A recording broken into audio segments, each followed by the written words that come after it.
I want to talk about death.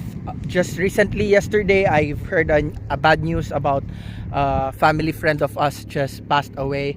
So sorry for that. And I think that there is natural disasters, and there is also, our reality that we create.